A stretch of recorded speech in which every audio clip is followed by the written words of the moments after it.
Hayden Garza from Jacksonville University.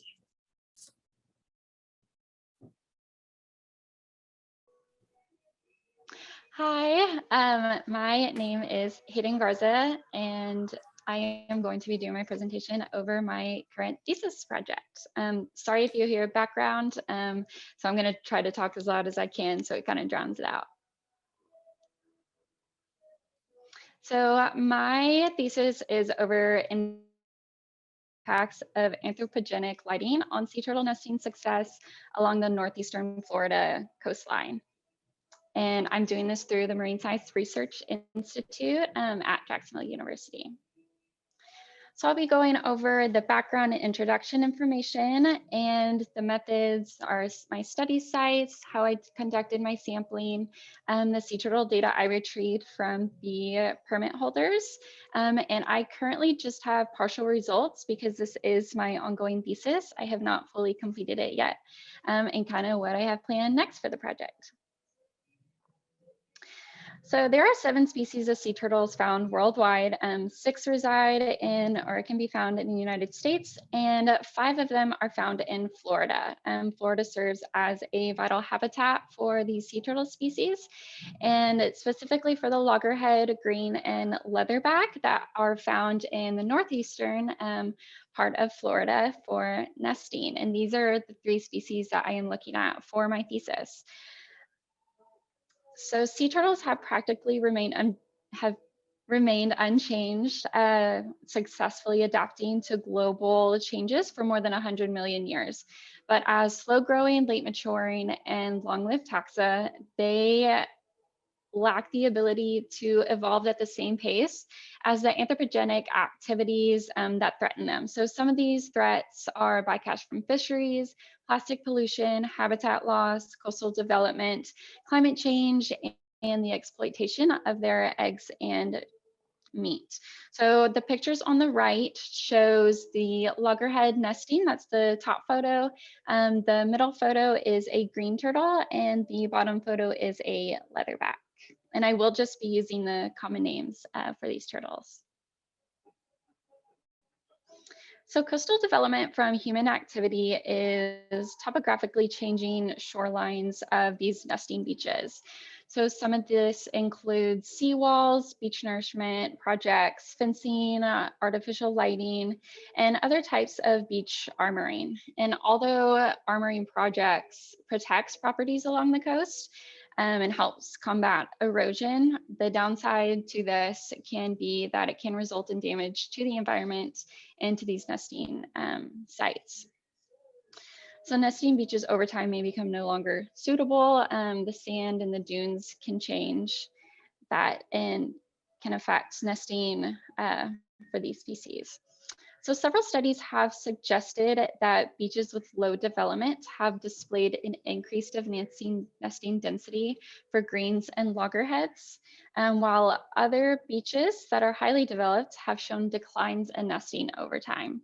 So the trend that seems to be happening for several studies, not all studies, is that low development beaches tend to have higher nesting density, and higher development beaches tend to have a lower nesting density just over time.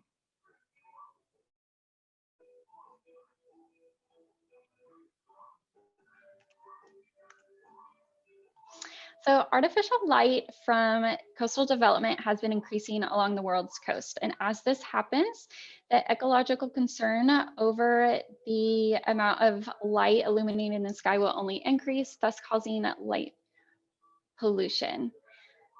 Light pollution is defined as any excessive artificial light that illuminates the darkness and alters the natural patterns of night and day. So artificial light at night, or light pollution, disrupts females' nesting cues and processes, prompting females to potentially false crawl, avoid the beach entirely, or change the arrangement and the density of nest. Due to the bright light can act as a repellent, and the females do prefer to nest in low light and natural lit conditions due to some studies have shown. As human development across the coast increases, these conditions can be altered by the addition of light, and it will be compounded with moonlight, starlight, and the reflection from cloud cover that affects the brightness at night. And as the light is emitted upwards and becomes scattered and reflected back down to Earth, this is called sky glow. And sky glow can further enhance these changes in nesting behavior because it increases the amount of glow in the sky.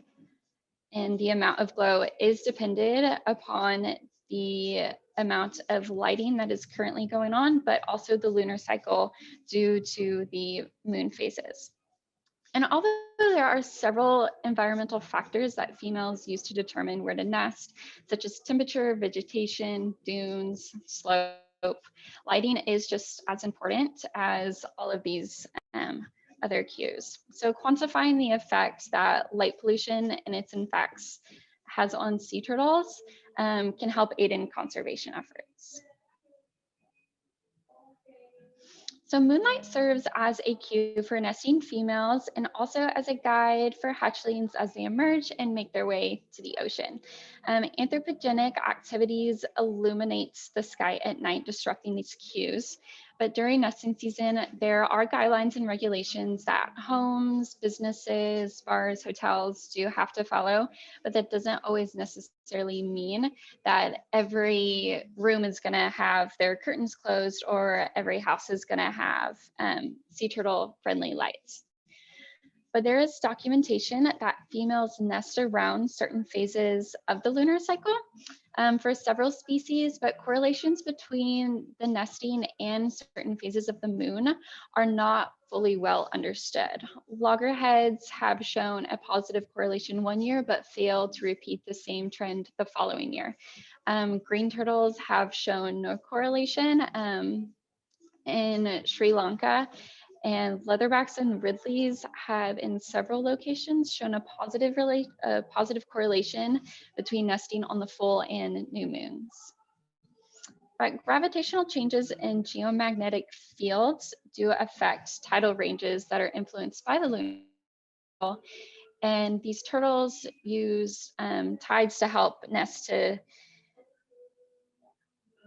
to put their nest above the high tidal zone. That way they are not washed out, and leatherbacks in particular are fairly large, and nesting at low tides can be metabolically costly for them.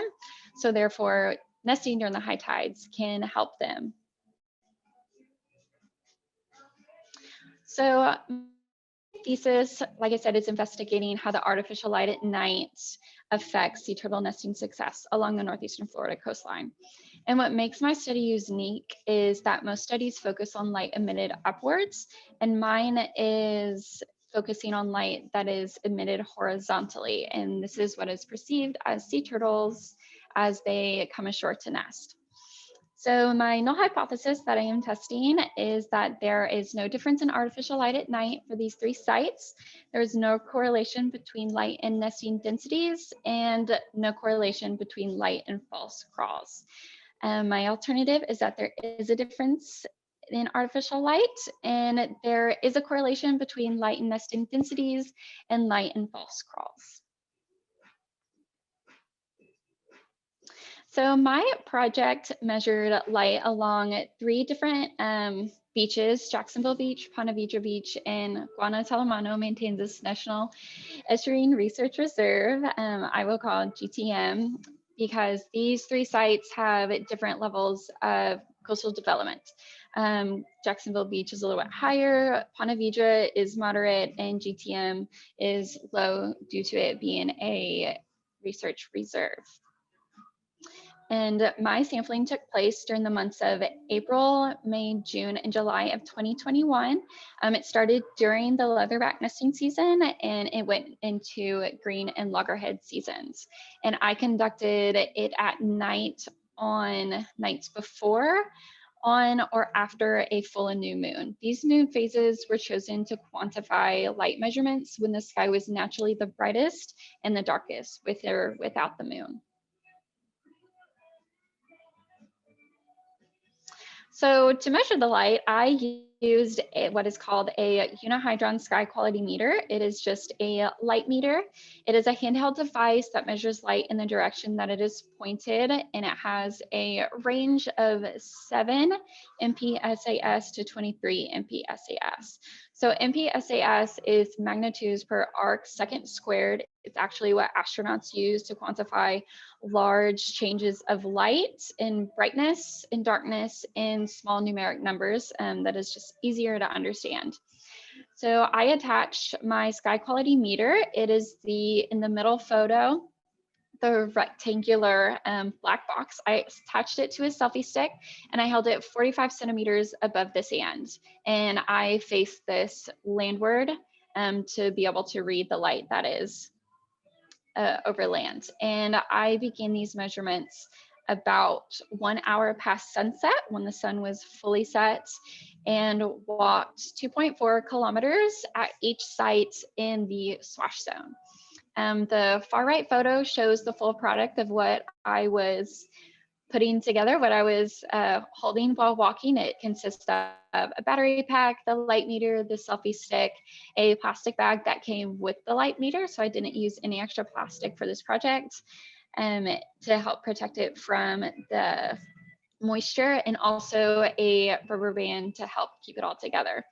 So the left photo shows a little bit of what the MPSAS readings are. So 17 is typically around a full moon. It has street lamps, and the higher the numbers, the darker the sky.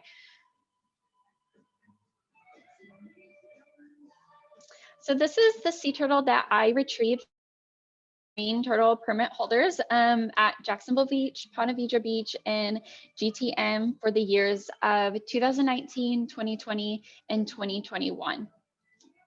And for Jacksonville nesting, I received nesting and false crawl numbers for these. Jacksonville had a total within the 3 years for the 3 species of loggerhead, greens, and leatherbacks was 10. Ponte Vedra had 118 nests, and GTM had 180. And these are just within my site that I walked, that 2.4 kilometers. Any minutes? The false crawl, Jacksonville had 39, Ponte Vedra had 89, and GTM had 112. Jacksonville was the only beach, the only site that had more false crawls than nesting.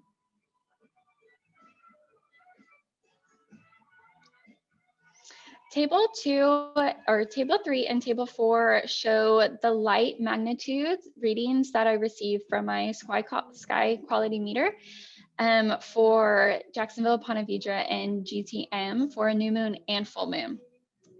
What is shown here on these tables is the summary statistics for them. Jacksonville had a mean reading for a new moon of 17.283. Ponte Vedra had a mean reading of 19.226, and GTM had a reading of 19.667. Based on these readings, Jacksonville was the brightest, Ponte Vedra was the second darkest, and GTM was the darkest amongst these 3. For a full moon, the sites followed a similar pattern. Jacksonville was the brightest just based on these readings at 16.1645. Ponte Vedra had a mean reading of 17.2879, and GTM had a mean reading of 17.3088. These followed, the brightness was the same, or not the same, but followed a similar pattern for the new moon and full moon. For these, the Jacksonville had the brightest minimum reading for the 3 sites for a new moon at 16.126, and GTM had the darkest reading for a new moon at 20.18. 1 minute. The same was similar for the full moon as well.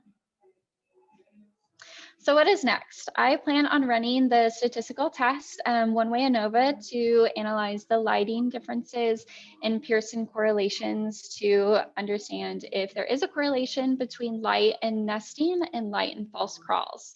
I plan on mapping these lights for each site, overlaying with it the turtle data, running density analysis and hotspot analysis for these as well, and just understand why my results are significant and use this project as my defense.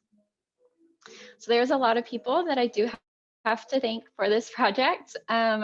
My program, the advisory board that provided funding, Dr. Jeremy Stalker, my thesis advisor, Dr. Ashley Johnson, and Dr. Brian Franks as my thesis committee, Nathan Garza and Julia Corville, my husband and a colleague at MSRI who walked the beaches with me every night, so I had a buddy, and also marine permit holders that gave me the sea turtle information, Nancy, Candace, Jen, and Jade, and Tara. Lucas and Caitlin were also great contacts that helped me get in contact with the right people whenever I had a question.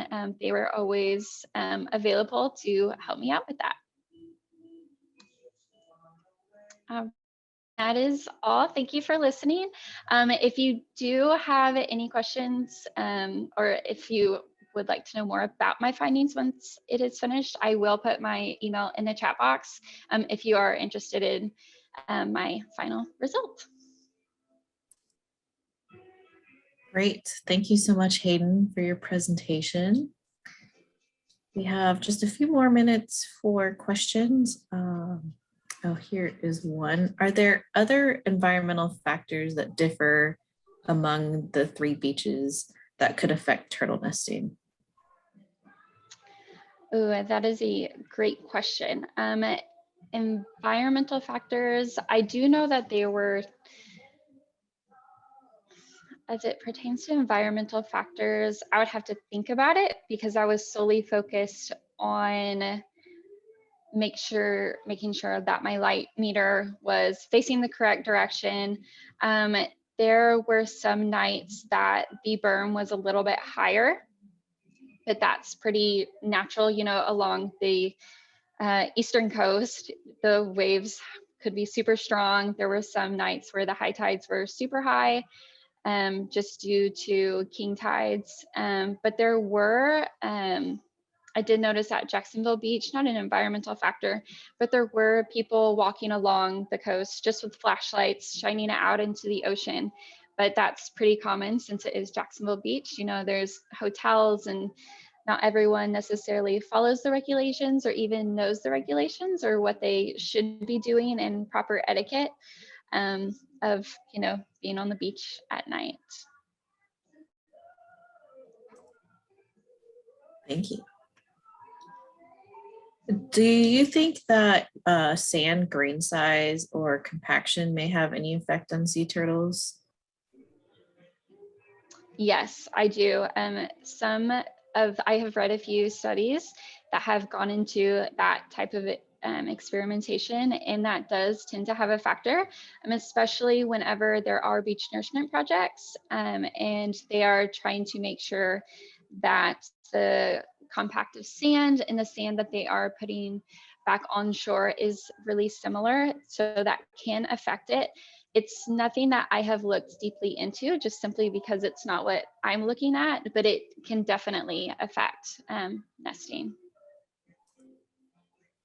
On that note, there was a comment that maybe the beach profiles between the beaches may influence the light visible from the beach. So it would be another good factor to think about. Oh, great. Thank you. Thank you for that. Yes, I appreciate any comments.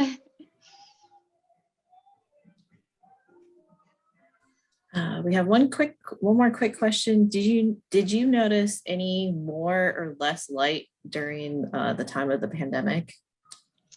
That's a great question. I actually was thinking about that while I was doing this. Since if I would have conducted this during the summer of 2020, I think I would have seen a big difference. That would have been really interesting to have done it throughout the 3 years of nesting, or if I would continue this project, do it every year to look at the differences in the years. But based on the summer of 2021, there might have been some difference. not as dark as 2020, but just because businesses were back open, everyone was kind of eager to get out and about and be out. But at the same time, some of those businesses closed, so those lights are off. But it would have been interesting to do the summer of 2020 and to see if there was a difference. Great. Thank you, Hayden.